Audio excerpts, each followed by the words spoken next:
ئازادی ئینسان لە خواناسیدایە. ئەمڕۆ زۆر وشەی ئازادی دەبیستین، با خەڵک ئازاد بێ، با ئافرەت ئازاد بێ، با پیاو ئازاد بێ. بەخوا ئازادی بەس لە خواناسیدایە. ئەو ژنە کە ساڵی میلادی دێ دەبێ ئەو قسەمان بەبیر بکەوێتەوە، با ساڵی ئازادی بێ. ئازادی مرۆڤ یعنی تەسلیم بوون بەخوا. ئەینا ئەوەی کە تەسلیم بەخوا نەبووە، وەرە کچی وا هەیە فەقیرە کۆیلەی دەستی کوڕێکە، بە ئارەزووی خۆی دەیهێنێ و دەیبا.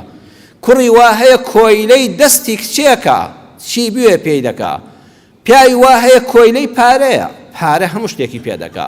ئینسانی وایە پلەدارە، کۆیلەی پلەیە، بەس لە پێناویەوەی پلەکەی لێ نەستێنەوە لە دەستی نەدا، کۆیلایەتی هەموو کەس قبوڵ دەکا. هیوا هەیە کۆیلەی بەرژەوەندیەکانیەتی، هەزار ماستاوچێتی بۆ ئەم لەولا دەکا، بەس ئەوەندە بحەوێتەوە لە ناو خەڵکە. بەڵام خوا نازوانیە ئەوەی کە پەیوەندی لەگەڵ خوای خۆی داپتەوە بوو، بەس یەک کەس دەبینێ کە ڕازی بێ لێ، ئەویش خوایە. جاکە ئەو خوای لە ڕازی و خەڵکیش لە ڕازی دەبێت، گرفتێک نامێنێ. ئازادی لە خواناسیدایە.